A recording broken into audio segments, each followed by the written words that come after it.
Bom dia, eu sou a aluna Débora Cristina, do curso de Licenciatura de História da Instituição de Ensino Superior Uninter, no Polo de Macaé, Rio de Janeiro. Nosso podcast se chama Canhoto Carioca. É um trabalho realizado por mim, solicitado pela Instituição de Ensino Uninter, como trabalho acadêmico logo regional. O podcast irá falar sobre as experiências das pessoas de sua localidade durante a hiperinflação dos anos de 1980. Para isso, irei contar com a colaboração de Dona Sônia Barbosa Fernandes. Os anos de 1980 foi marcado por momentos conturbados da história do Brasil. O país passava por uma transição política e uma efervescência de ações da sociedade civil em busca de um país democrático politicamente. Saía de uma ditadura que vinha sendo aplicada desde 1965, só acabando em 85. Tendo seu primeiro presidente civil eleito no mesmo ano, desde 1960, por voto indireto. O presidente eleito Tancredo Neves não chegou a tomar posse, vindo a falecer e tomando posse em seu lugar o vice seu José Sarney. O voto direto só viria nas eleições de 89. Nesse período, o país passou por uma fase de superinflação ocasionada pela segunda crise do petróleo de 1979. A inflação chegou a superar 82% ao mês, segundo o IPCA, e uma série de planos econômicos foram formulados por sucessivos governos até a chegada do Plano Real, em 1994, que solucionou o problema.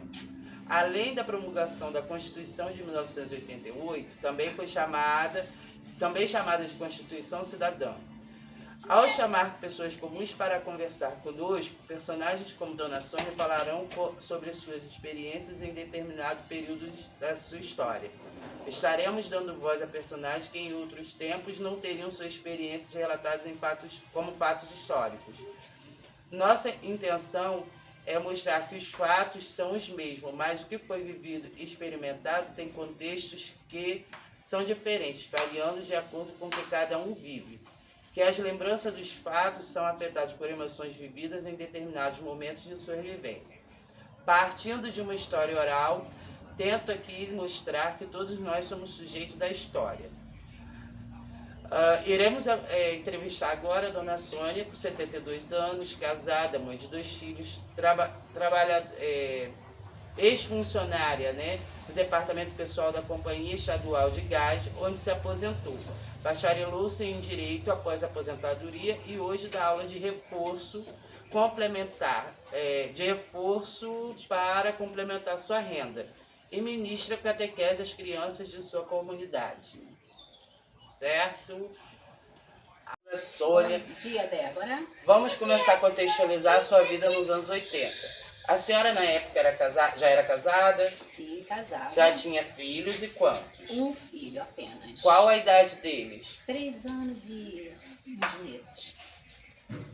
Tá, com que a senhora trabalhava? Eu trabalhava nessa companhia de gás, que era uma companhia de economia mista, onde eu era concursada e tinha um certo benefício na empresa e trabalhava no departamento pessoal junto com o serviço social. A senhora trabalhou lá até se aposentar? Sim, trabalhei até a aposentadoria. Tá. A senhora, qual era a renda mensal da família, em média? Olha, em torno de uns 15 mil cruzeiros. Tá. Ao dinheiro de hoje a gente não tem muita noção do que isso seria. Não, com certeza. A senhora já morava de casa própria, aluguel? Morava de aluguel. A senhora lembra quais foram os governos da época? Olha, nessa época, 1980, nós estávamos com o Sarney, José Sarney, que exatamente assumiu o comando logo após a morte do Tancredo Neves. Uhum. Qual o regime político da época, a senhora está lembrada? Olha, era um regime de abertura, de negociações, ou seja, era o fim da ditadura, e o início de um processo democrático. Tá. E como você e sua família via essa transição? com muita expectativa. A gente via muito, assim, como diz, né, vulgarmente falando, uma luz no fim do túnel. Depois de tanta pressão, de tanta repressão, né, tanta regime, totalitarismo, que a gente não conseguia nem sequer respirar, né? E como você via as mudanças econômicas e sociais, você e sua família, né? Seus vizinhos, as mudanças sociais e políticas da época? Quase não tinha essas mudanças não, tá? A gente estava num processo introdutório, né? A gente não tinha poder de compras, a gente não tinha emprego, era muito desemprego, e a gente vivia nessa expectativa que, exatamente por chegar num período democrático, né, nós estávamos num processo já das diretas já, de mudança política, social, econômica, então a gente estava muito entusiasmado com essa modificação na nossa política. E sobre a economia da época, como a senhora descreve esse período? A economia, gente, vamos assim, né? Puxar um pouquinho pela memória.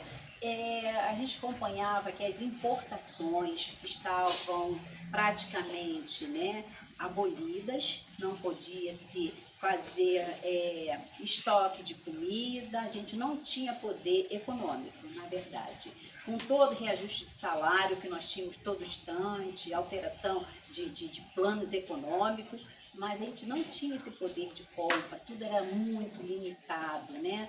Desde o comportamento social até a tomada de posse econômica. Uhum. E sobre o arrocho salarial e a inflação, como a população dessa época encarou esse tipo de medida econômica no governo? Como foi para colocar o necessário em casa e pagar as contas? Como eu disse, né, o arrocho, né, salarial que nós tínhamos, nós não tínhamos, vamos dizer assim, era como se fosse adotado um sistema de, vamos dizer assim, de não poder adquirir o necessário básico para a sustentação de uma família. Né? Tudo era muito limitado, exatamente para forçar o consumo e favorecer um processo de produção. Né? Então, as importações, como estavam muito limitadas, a moeda estava muito desvalorizada, então a gente tinha que fazer parte desse processo de desequilíbrio econômico. A educação na época, como é que era a educação na época dos seus filhos? A educação era rígida, era quase que um regime militar, tá? Era cobrado mesmo, era aquele processo de respeitar e só respeitar. Não tinha formação de opinião do cidadão? Não tínhamos. Até porque não havia essa informação que nós temos hoje, né, através da globalização, então tudo era muito limitado e a gente não tinha nem acesso, né, como hoje tem um jovem.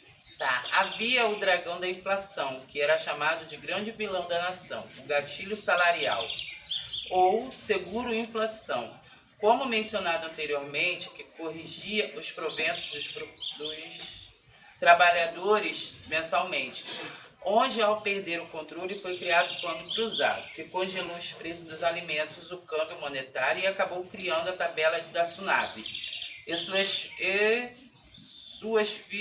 seus fiscais da SUNAT. Como foi abastecer a despensa e por que fazia compra para mais de um mês? Exatamente, a gente tinha que abastecer, né? Exatamente para nos resguardar. Que como o consumo estava limitado, a gente tinha que pelo menos fazer um planejamento para colocar o básico dentro de casa e que durasse pelo menos durante aquele período de transição, né? Que geralmente a gente comprava quando tinha poder de compra. A gente comprava, abastecia a nossa despensa pelo menos por um mês. Agora, quando não tinha poder de compra, a gente ficava na mão mesmo, tá?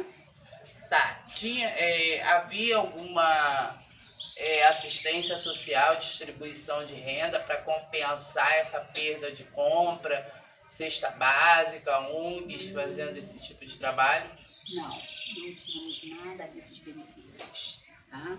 A única coisa que a gente contava realmente era com esses gatilhos, né? Que o salário era reajustado de acordo com o índice inflacionário e nada mais. Não tínhamos vamos dizer assim, esse apoio, né, do governo.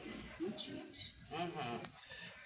Por conta seguinte, os produtores não queriam mais produzir e houve racionamento dos mercados. O governo chegou a desapropriar os pecuaristas para manter carne à venda. Então, veio mais outros planos, como Cruzado 2, Breze e Verão. A senhora acreditava que haveria alguma luz no fim do túnel? Olha, eu acreditava. Né? Depois de tanto arrojo, com essas possibilidades, né, da participação da sociedade, né, civil, então eu acreditava, eu tinha esperança. Havia alguma fé no executivo?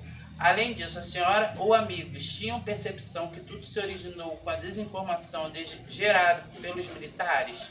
Sim, com certeza. Tudo gerado por causa desse processo militar aí que nos tolia, né? A gente não tinha acesso a nada, a imprensa não podia quase que se manifestar, mostrar a realidade, tudo era muito, vamos dizer assim, escondido por debaixo dos panos. Tá.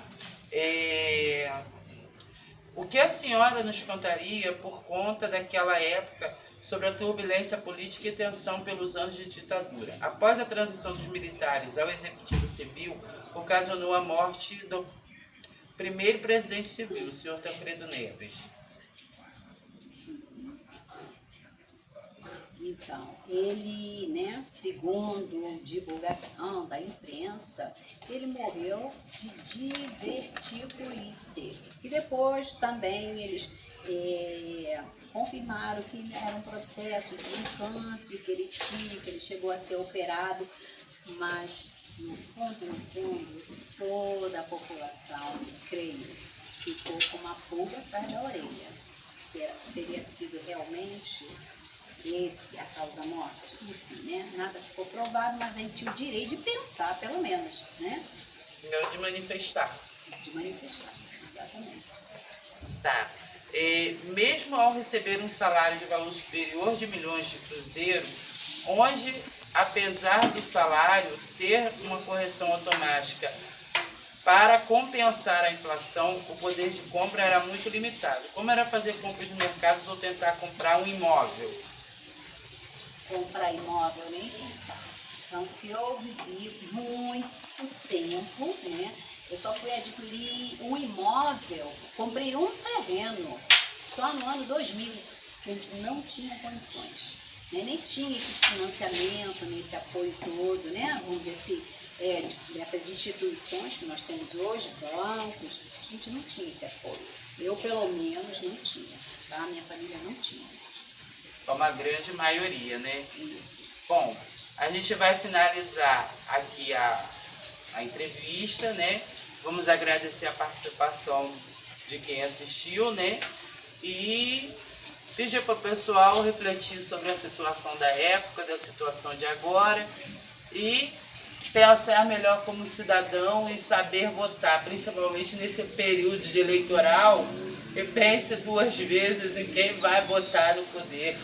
Exatamente. Não fazer a troca de voto por cesta básica, um saco de cimento ou de qualquer coisa. Qualquer promessa. Promessa, né? Evasivas, porque a gente sabe que o futuro, né, é concreto, de realidade. Então a gente não pode ficar iludido. O candidato que chega hoje oferece uma coisa que nem ele mesmo vai ter condições, às vezes, né, de nos propiciar. Só depende de nós mesmos. Né? Saber escolher e com seriedade, não por simpatia, ou porque é amigo, porque é parente.